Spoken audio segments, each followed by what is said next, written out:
Hey folks, welcome to another video on one of my favourite topics, Fleetway. Usually we like to talk about the celebrated Sonic the Comic, the Sonic comic put out by publishing house Egmont Fleetway in the 1990s. Today, however, I'm going to be talking about a different, lesser known Fleetway comic. The thing about Fleetway is they have a long, storied history in the British comic book industry, stretching back to 1959. Unlike big American publishers like Marvel or DC, most of Fleetway's older stuff has left little impact on British pop culture, with the exception of 2000 AD, the sci-fi compendium comic that featured the infamous Judge Dredd, a comic that Fleetway published for a few decades. In the 1990s, Fleetway were best known for their licensed comic books, putting out comics based on the Disney Gang or the Teenage Mutant Ninja Turtles, or should I say, Hero Turtles, their name in the UK.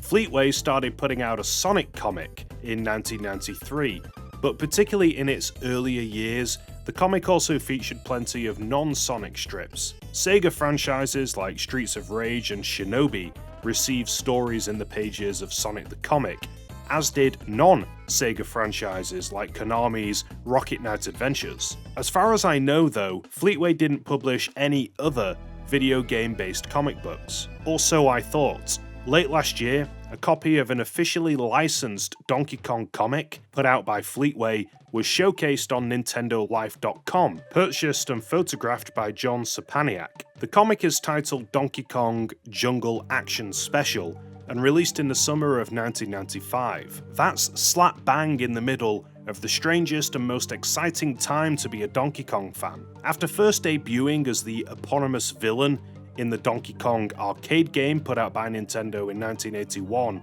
Donkey Kong had largely become a legacy character by the late 80s, overshadowed by the likes of Super Mario, Link, and Samus, heroes whose games defined the Nintendo's mighty NES era. Donkey Kong made a valiant comeback in the summer of '94 when a game titled Donkey Kong released on the Game Boy. It featured that familiar old ape and Donkey Kong Jr.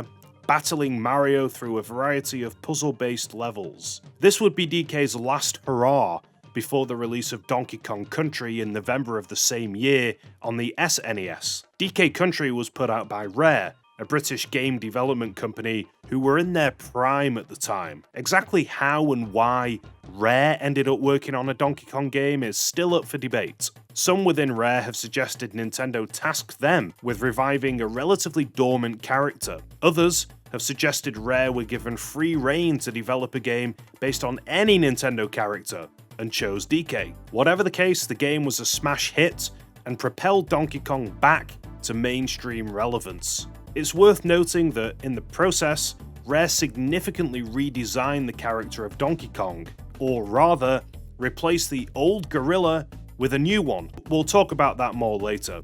And they gave him a new buddy called Diddy Kong. That's pretty much all you need to know. In the year this Fleetway DK comic released, Donkey Kong Country 2 was on its way, and the next year, the bafflingly bad CGI Donkey Kong cartoon would release too. But we're getting ahead of ourselves. Let's dive in and see what this comic has to offer. If we take a look at the contents page, you'll notice an editor's note at the top. It welcomes Kong fans and promises big plans in the future for the big ape. Already, that statement makes me feel a little sad because this comic is a one-off, so we never got to see what those plans were. It's also worth noting the entire comic hasn't been scanned. There's a few pages missing, namely a preview of Donkey Kong Land and a pin-up, but those aren't as important as the strips themselves. So let's talk about the first strip. The first of the three strips in the comic is The Big Banana Robbery by Sonic the Comic veteran Nigel Kitching, with art by John Moore and lettering by Ellie DeVille. It centers around Donkey Kong. The strip starts with DK being woken up by Cranky after sleeping through his alarm. He wakes up to find the Kong's banana stash stolen, and Diddy Kong, who was on watch the night before, missing. DK frets about the bananas spoiling if they're not returned to the banana cave, which apparently has magical properties that preserves them. I always wondered about that. On the hunt for Diddy, DK follows a trail and is jumped by a mob of Kremlings. but is saved from a nasty beatdown when Rambi the rhinoceros appears to save him and gore some reptiles. DK explores the Kremling's barrel stash and finds Diddy stuffed inside of one. DK and Diddy interrogate a leftover Kremling, threatening to have Rambi jump on him from a tall rock if he doesn't give them some info. Fearing for his life, the Kremling tells them the bananas are in the haunted lost mines. Rambi leads the duo to the mines. They jump in a minecart, pull a lever, and are whizzed around the decaying track. DK seems to be enjoying himself. They build up enough speed to trail some carts occupied by Clump, second in command of the Kremling crew behind King K. Rool. He has DK's banana stash in another cart. Clump throws a banana skin on the track Mario Kart style, which throws DK and Diddy off course. Luckily, they land on another track and catch up to Clump again, only for their track to seemingly lead right into a rock wall. Just as they're about to hit it, the cart actually passes through. It was a fake, magical wall, protecting a mysterious chamber full of gorilla hieroglyphs, golden statues of apes, and a big door labelled DK. Unfortunately, Diddy is so scared of the ride he completely misses his secret room, because he's got his eyes closed. Now, the comic later hints at a long, ancient lineage of Kongs whose treasures lie in a mysterious golden chamber. I guess this is it. I'm not a DK aficionado, so I don't know if this whole thing is part of the in-game lore or made up by the comic, but it made me want to know more about what Fleetway had planned for DK in the future. Anyway, when they pop out of the secret chamber, they find themselves in front of Clump, so they commandeer his cart and the bananas just before the track ends, flinging them out of the caves and into the ocean. The comic ends with good old On Guard the Swordfish saving the day by towing the Kongs and the banana stash to safety, while DK shares the story of the golden chamber to a disbelieving Diddy. That is the first strip done. Pretty intriguing. Quite fun. Then we get some full-page character profiles. Honestly, there's not too much to say about these pages that you won't be able to gather from perusing DK Country's instruction booklet. Staring into the harrowing, unblinking eyes of all the Kongs is probably the highlight here. The only real thing of interest is this tease on Cranky Kong's page, which mentions the legend of the Kongs, alluding to the golden tunnel from the first strip, and mentioning that the moniker of Donkey Kong has been passed around for a lot longer than everyone thinks. Ooh, mysterious. I also like the fact that an ad for the Judge Dredd Super Nintendo game follows these profiles. It's a big facial shot of Dredd, so it fits so perfectly. It's like, let's meet the Kongs. There's Donkey Kong, Diddy, Cranky, Funky, Candy, and Judge Dredd. Next, there's a double-page spread that covers the history of Donkey Kong. There's a few interesting nuggets of info in here worth talking about. First, it briefly mentions the 1994 Donkey Kong game that I talked about earlier for Game Boy, and weirdly suggests that it wasn't received particularly warmly.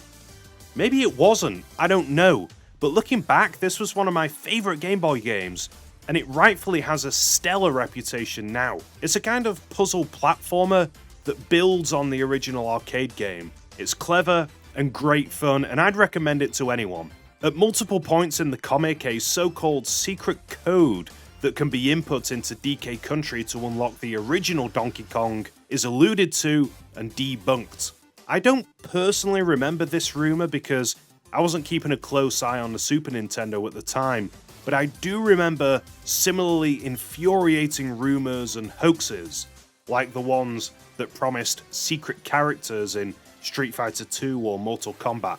Of course, pre-internet, they were a lot harder to confirm or debunk. There's some discussion about the origin of Donkey Kong's name. I'm sure you've heard the main two stories that crop up whenever this is discussed. One version of the story suggests that the ape's original name was going to be Monkey Kong, and Donkey was a mere mistranslation. I think it's generally accepted that this is actually false. The comic discusses the more accepted origin of the name, that donkeys were associated with stubbornness, and that's a characteristic that Shigeru Miyamoto wanted to convey in Donkey Kong. The comic goes on to suggest, though, that donkey was Japanese slang for crazy back in the 1980s, also explaining that that's why the most well-known Donkey Kong bootleg knockoff, Crazy Kong, has its name. This doesn't sound quite right to me, and it's a theory I've never heard before. Bizarre. A few behind-the-scenes factoids are shared about the development of Donkey Kong Country. The game was developed on state-of-the-art hardware. Apparently, the computer system used to develop the game had to be approved for import by the Ministry of Defense. It was so powerful. Also, DK and Diddy's movements were based on videotapes shot at Twycross Zoo near Rare's UK offices. Neat. There's one final curious thing to note about this page. There's a tiny screenshot of Donkey Kong and Donkey Kong Jr. on the top of the second page of the spread, but they don't look like the arcade or NES versions of the games to me. I did a bit of research, and the Donkey Kong Jr. screenshot here is from the ColecoVision port of the game. From what I can tell, it's officially licensed, which is a shame. It would have been kind of funny if a bootleg screenshot snuck in here. I've got to admit though, I'm stumped. I have no idea what version of Donkey Kong this is. I've tried to do my research. I've looked at dozens of screenshots, I've watched Lonely Goomba's video about all the different home console versions, and it doesn't match perfectly with any of them. Please, somebody, put me out of my misery and tell me, what version of Donkey Kong is this? Let me know in the comments if you know. Let's move on to the comic's second strip, which centers on Cranky Kong, the old bearded gorilla who appears sporadically throughout Donkey Kong Country to lambaste DK and Diddy and occasionally offer them some advice. Interestingly, this strip is a throwback to the 1981 Donkey Kong. It's titled A Blast from the Past and written once again by Nigel Kitching, illustrated by John Moore, with letters by Tom Frame this time. The comic rolls with the idea that Cranky is the original Donkey Kong, aka the ape that kidnapped Pauline and fought Mario back in the day. As such, he's the grandfather of the Donkey Kong who appears in DK Country and takes on his original mantle of Donkey Kong. This is, I believe, the canonical truth that Nintendo is happy to roll with. The interesting thing about this is that in Donkey Kong 64 from 1999, Rare tried to retcon things a bit and declared that Cranky was DK's father rather than grandfather, which I guess would make him Donkey Kong Jr. This was altered for the Japanese version of the game, and his relationship to DK was either stated to be grandfather or just not mentioned again in future games, so let's forget that odd moment in DK history. Anyway, Cranky Strip is great fun. It starts with grumpy old Cranky suffering from some plumbing issues in his jungle shack. As he's fiddling with a pipe, out pops an investigative journalist. The journalist is here to ask him a few questions about a woman called Pauline. The name does ring a bell to Cranky. He tells of a time when he used to live in the big city and kidnap Pauline. I assume Fleetway weren't allowed to include Mario in the strips because Cranky quickly skirts over his confrontation with a certain Italian plumber and jumps to a later confrontation he had with a carpenter that happened afterwards. Up to his old tricks, Cranky had once again kidnapped Pauline, scaled a building and thrown barrels down from the roof. Pauline asks about Cranky's obsession with scaling tall buildings, and he replies that he saw it in an old movie once. Wink wink. Anyway, the unnamed carpenter takes on the role of Mario and comes to the rescue. After being smashed in the head with one barrel, the carpenter manages to dodge the rest and stealthily makes his way up to Cranky and Pauline. He gives Cranky a scare. Then, Pauline, a little bit sick of Cranky's antics, gives him a boot in the shin and storms off herself, not needing a rescuer. It's then, according to Cranky, that he decided it was time to move out of the city and into the jungle for a quieter life. I enjoy the audacity of this strip, effectively downplaying Cranky's battles with Mario and giving the credit for his final defeat to Pauline and some unnamed carpenter guy. Ultimately, the journalist reveals he came to get Cranky's side of the story because Pauline had published a book, The Girl and the Gorilla, and had been part of a film project, The Adventures of Pauline, that had painted Cranky as a horrible, villainous creature. Cranky protests Pauline's portrayal, and rather bizarrely declares that he's an ape, not a gorilla. which is strange because gorillas are apes. Unless this is some sort of Planet of the Apes reference or something I'm not getting. Disappointingly, the story ends with Cranky promising he'll spill the beans to the reporter about Pauline's true nature. But as we know, this comic was a one-off, so the cliffhanger has been hanging for 25 years. So after that, there's a few pages of FAQs and hints, but there's nothing particularly meaty here. Maybe useful back in the pre-internet days, but nothing worth noting now. Then we get 4 pages explaining how to draw Donkey Kong. I'm not much of an artist myself, so I can't really vouch for the advice here, but it's presented by Ringo, who introduces himself as Donkey Kong's very own cool and groovy cartoonist. It got me thinking for a second. Could Ringo be the most obscure Donkey Kong character? I don't know that much about the world of Donkey Kong. How many Kongs could there possibly be? The answer is a ridiculous amount. There's 47 listed on the Super Mario Wiki, but that's not even including robotic Kongs and unused Kong characters. One of the Kongs listed is Super Kong, a white-furred variant of DK from Donkey Kong Country Returns, who appears in a Super Guide mode that helps players to complete levels. I'd love to see this Super Donkey Kong design given a bit of a Fleetway twist. Fleetway Donkey Kong. How exactly would a true, evil Fleetway version of a hypothetical Super Donkey Kong look? What do you reckon? Anyway, let's talk about the final strip. It centers on good old Diddy Kong. The strip's called Diddy's Day and is once again the work of Kitching, Moore and Frame. Curiously, this comic has a slightly different art style to the other 2 strips. It's probably the most polished but least charming in the comic. The strip opens with Diddy practicing cartwheels in a secluded part of Donkey Kong Island. DK watches from the bushes, proud of his little buddy's prowess. Diddy takes a break and takes a seat on a rock, which turns out to be a Rock Croc enemy. The Rock Croc isn't alone. He's brought a Claptrap, Crusher and Critter with him to ambush Diddy. Diddy is actually pretty unfazed by this sneak attack and vows to best the baddies. DK is still watching from afar and tries to help out Diddy too without being spotted. While Diddy kicks and swings at the reptiles, DK launches a coconut at one of them and gives another a bonk on the head from the bushes. We end with just the Rock Croc left. He swings at Diddy, who dodges, but the Croc connects hard with DK, who's still hiding in the bushes. DK crashes violently to the jungle floor. Diddy still isn't intimidated though. He leads the Rock Croc right into a trap and, in typical British comic fashion, leaves him hanging with an insulting exit. The next day, Diddy goes to visit DK and finds him bandaged up from head to toe. Not wanting to tell Diddy about what really happened, the best he could come up with to explain his injuries is he slipped on a banana skin. I guess after seeing how dangerous they can be in Mario Kart, it's a feasible explanation. And that's it for the DK comic. Like I've said a few times, it ended up being a one-off, which is a bit of a shame, because throughout the issue, Fleetway were teasing a follow-up.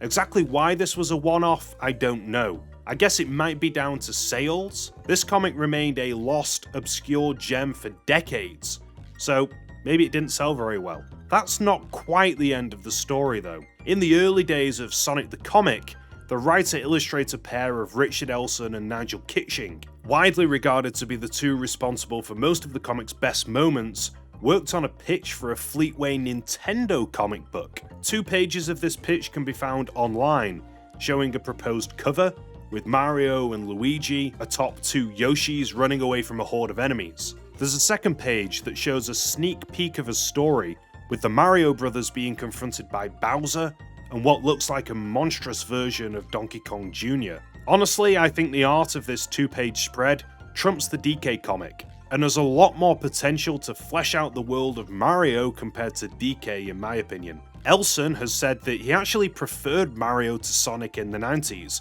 so imagine how crazy a Fleetway Mario comic would have been. Unfortunately though, the comic never came to fruition, and that just about wraps things up. We never got to see what Fleetway and talented individuals like Elson and Kitching got to do with Mario or Donkey Kong beyond this one comic book.